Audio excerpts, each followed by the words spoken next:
Le troisième point, le shirk, qu'Allah lui fasse miséricorde, et l'imam Abu Faris Abdelaziz Mohamed Al-Qirawani rahimahullah ta'ala a tiré l'attention sur un point ou une méthodologie chez les gens du faux, qui consiste à aller chez les faibles en sciences, chez les illettrés, chez les ignorants, chez ceux qui ne se sont pas assis avec les savants. Et donc il dit, d'ailleurs, pour les frères qui sont salafis ou lillah alhamd, est-ce que vous avez déjà vu un frère tablir venir vous faire da'wah? Il a vu comment tu pries, il a pris la tangente déjà. Il a vu sifat salat, Rasul sallam sur ici, c'est un salafi. Attention, je n'ai pas dit que toute personne qui prie comme ça, c'est un salafi. Je n'ai pas dit ça. Hein? Ça, oh là là, le tablir, il ne va pas aller chez toi. Hein, pourquoi vous ne faites pas da'wah? Pourquoi tu ne m'appelles pas au Khourouj? C'est un club fermé, c'est quoi? Hein? Pourquoi? Regardez Al-Batil, comment ils travaillent. Ils savent très bien que tu sais qu'ils sont sur le bid'a. Hein? Et attention, parce que certains tablirs, ils se croient malins. Ils ont une fatwa turban base prête dans la poche. Dès que Salaf il arrive, ah, ton cher, regarde ce qu'il a dit. Il a dit, j'aime tablir, ok. Hein? Oh, le même cher, plus tard, il a dit, c'est pas ok. Pourquoi il a dit ok? Parce qu'il s'est basé, hein, sur ce qu'on lui a rapporté. Parce que, et c'est connu ça, tablir, ils ont une, que je trouve le bon mot, ils ont une aptitude à jouer les acteurs. C'est-à-dire que s'ils savent que c'est un shir sunni, ils vont lui montrer la sunna. Tu vas voir Sahih al-Bukhari. Vous avez déjà tablir enseigné Sahih al-Bukhari, vous? Kitab Tawhid, Al-Tahawiyya, Abu Daoud. Même les Riyad Salihin, ils font changer ça, ils ne savent pas lire les hadiths. Comme l'a dit Cheikh Al-Albani, il a dit ça. Hein? Je vais dire un exemple, mais je ne dirai pas tout, vous le comprendrez vous-même. Pourquoi? Parce qu'il y a peut-être des sœurs qui nous écoutent. Il y a un tablir, un jour, il a lu le bab de Hilaq al-Dhikr. Les arabophones, ils vont comprendre. Et il l'a lu de travers, et vous imaginez qu'est-ce qu'il a pu dire. Pour les frères qui ne comprennent pas, traduisez-la vous entre vous plus tard, Inch'Allah. Hein? Subhanallah. Hein? Juhal. Et même Cheikh Al-Albani, regardez comment les ulama ils ne sont pas trompés. Il a eu un débat avec quelqu'un, il a dit c'est quoi la ilaha illallah? Il a dit la ma'bouda bihaqqin illallah. Tablir, il a dit ça. Il a dit hada akhadta min as-salafiyin. Il a dit ça, t'as pris des salafis, ça. T'as vu? Les ulama ils ne sont pas dupes.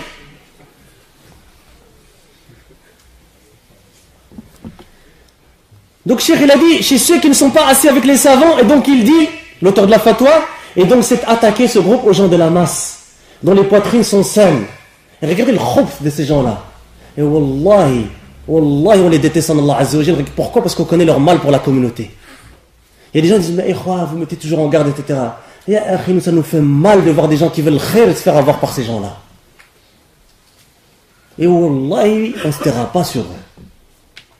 On doit faire savoir les gens leur mal à ces gens-là. Et comme il a dit le cheikh plus loin, ce moment de quoi? Qatila wa tammatun ha'ila. Ils ont des poisons meurtriers. Et ils tuent quoi? Ils te tuent. Ils te tuent pas toi. Tu tues ton corps. C'est le monsiba, mais c'est ton corps. Il attaque ton din, qui est plus important que ton corps.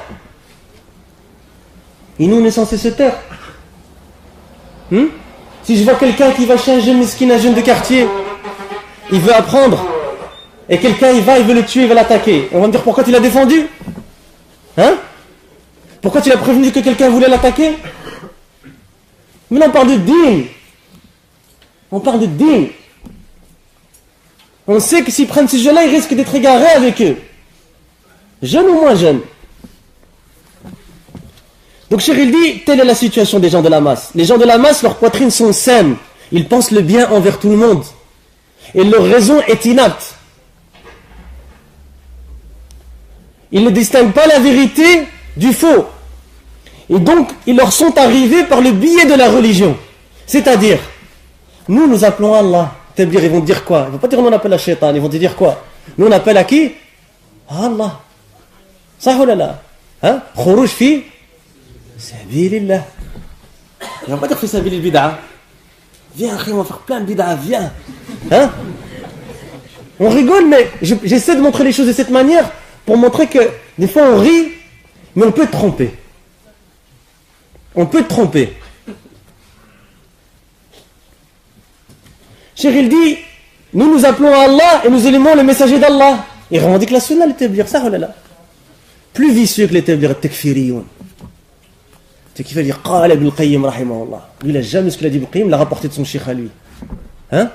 Toi, tu retournes au livre d'Ibn Qayyim, tu lis tout le chapitre, tu lis le contexte, tu lis ce qu'il a dit le cheikh, et tu vois qu'en fait, c'est l'opposé de ce qu'il a dit le tekfiri. Les tekfirs sont plus dangereux, parce qu'ils essaient de trouver des références communes avec toi. Ils se revendiquent du Coran, de la sunna, du hadith, des dalil.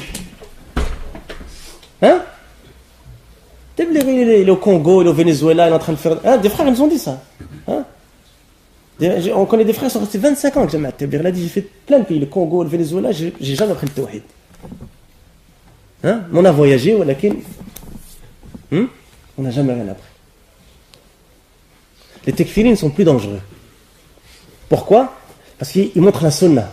Cheikh l'Islam il a dit, l'imam Ahmed il a dit, Ibn Qayyim il a dit, des fois même certains d'entre eux, Cheikh Ibn Baz il a dit, Mohamed ibn Ibrahim il a dit. Hein? Et d'autres parmi les imams de la da'wa, Mohamed ibn al-Wahhab, rahimahullah, il a dit, son petit-fils, il a dit, hein? Ça, c'est plus dangereux. Cheikh, il dit, donc ils sont arrivés par le biais de la religion, c'est-à-dire nous appelons Allah, et nous aimons le messager d'Allah, sallallahu alayhi wa sallam, et nous enseignons le bien et la religion. Donc les gens de la masse, et ça c'est le nasiha du Cheikh, il convient de leur prêter attention, et de leur enseigner, et de les orienter, et de les mettre en garde contre ce groupe égaré.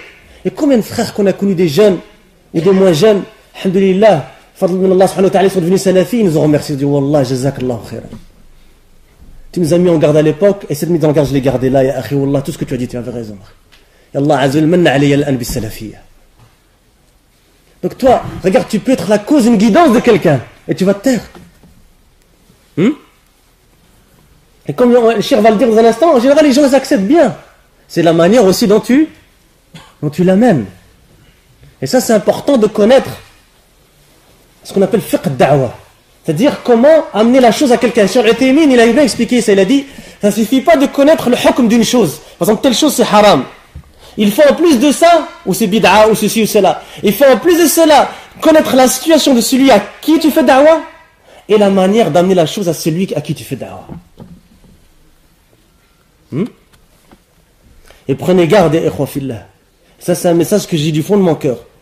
Prenez garde à ne pas être des gens qui fassent fuir de la salafiyya par leur mauvais comportement.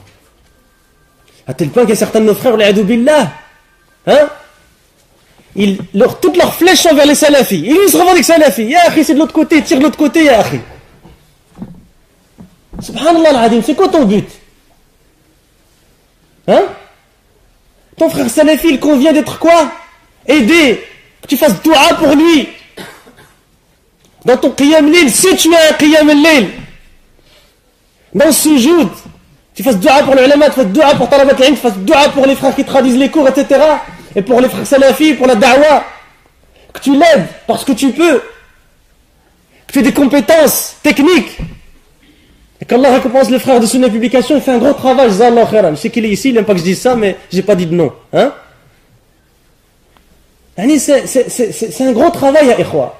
Il y a des frères qui travaillent dans l'ombre, dans la discrétion plutôt, parce que l'ombre, hein, c'est un terme un peu clair, hizbin, hein, dans la discrétion,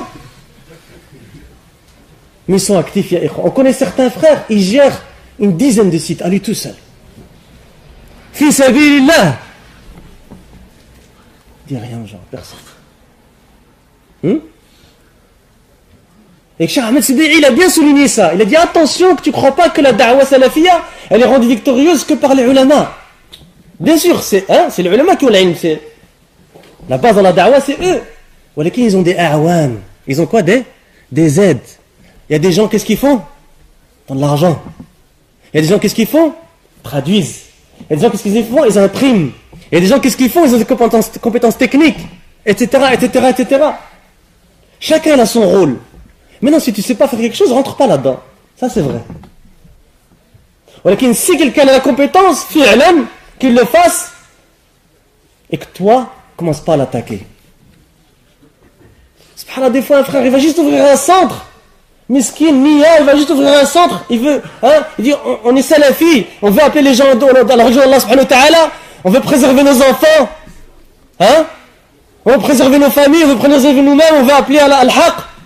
À peine, il n'a même pas peut-être encore fini les travaux, qu'il y a déjà des flèches qui lui sont tirées dessus. Subhanallah adim. Pose-toi la question, akhifillah, es-tu sincère dans ce que tu fais? Pourquoi tu attaques le frère? Es-tu jaloux? C'est possible. Qu'Allah nous préserve la jalousie. Hein? C'est dangereux. Hein? Et le signe de l'ikhlas, c'est que tu sois heureux que ton frère salafi, il soit sur le bien. Comme le dit Cheikh Khalid Abdelrahman, quand il était au Koweït, ce savant égyptien, je vous conseille vraiment ses cours, Cheikh Khalid Abdelrahman, ils sont disponibles sur le site Al-Nahj al-Wadih et sur son site à lui, Cheikh Khalid Abdelrahman. Retenez ce nom-là. Hein? Quand Cheikh Mohamed Al-Anjari, Cheikh Mohamed Al-Anjari, c'est un cheikh du Koweït, qui est un ancien dans la da'wah. Vous le connaissez? As-tu entendu ce nom? Qui a entendu ce nom déjà? Les frères de Birmingham, hein? Cheikh Mohamed Al-Anjari. Ça, c'est les mashayikh qui sont anciens dans la da'wah et qui sont collés aux mashayikh al-kibar. Cheikh Mohamed Al-Anjari, il lui a donné sa place à Cheikh Khalid Abdelrahman. Et Cheikh Khalid Abdelrahman, il a fait un dars dans Usul Sunnah de l'imam Ahmed, le chapitre sur Adab al-Qabr. Qu'est-ce qu'il a fait? Première chose qu'il a fait l'introduction sur le fait que Cheikh lui a donné sa place. Et il a montré, il a dit ça, c'est comme ça que le salaf al-mukhlis il est. Même s'il faut laisser sa place à quelqu'un, on le fait. Quand il y a un cheikh qui vient chez nous à Birmingham, tous les frères qui donnent cours, toutes langues confondues, tout le monde s'arrête. C'est le cheikh qui parle, tout le monde est assis, tout le monde s'était, sauf le traducteur. Et ça, on va le voir dans cette risala, Inch'Allah, dans la kalam Cheikh Ahmed Bezmoul. C'est les salafs, ils étaient comme ça. Quand ils allaient dans un pays où il y a les kibar, ils ne donnent pas cours. Ils s'assoient. S'il y a plus savant qu'eux, ils s'assoient, ils écoutent. Quand il y a quelqu'un qui est plus savant qu'eux, qui vient dans leur pays, ils s'assoient, ils écoutent.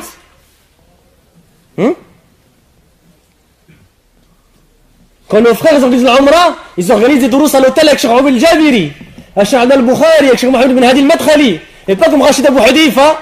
Hein? Hada Allah. Il a Médine, pancarte.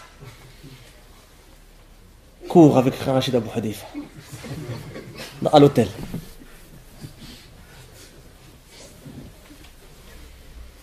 Moussiba. Je sais qu'il va essayer de reprendre cette parole, mais Inch'Allah, je l'attends. S'il faut de nouveau, on fera un certain nombre de pages, Inch'Allah.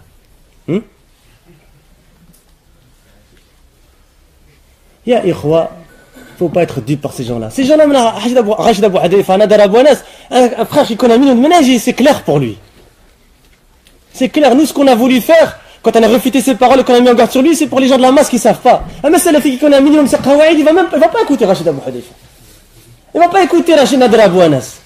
Et si tu l'écoutes et que tu te rends salafi, sache que tu as un problème dans ton ménage. Si quelqu'un déjà de la masse, miskin, tu ne sais pas, alhamdoulilah, écoute Rodoud. Hein? Subhanallah. Quelqu'un, il est avec Mohamed Al-Arifi. Vous doutez encore de sa hizbiya? Hein? Regardez les références.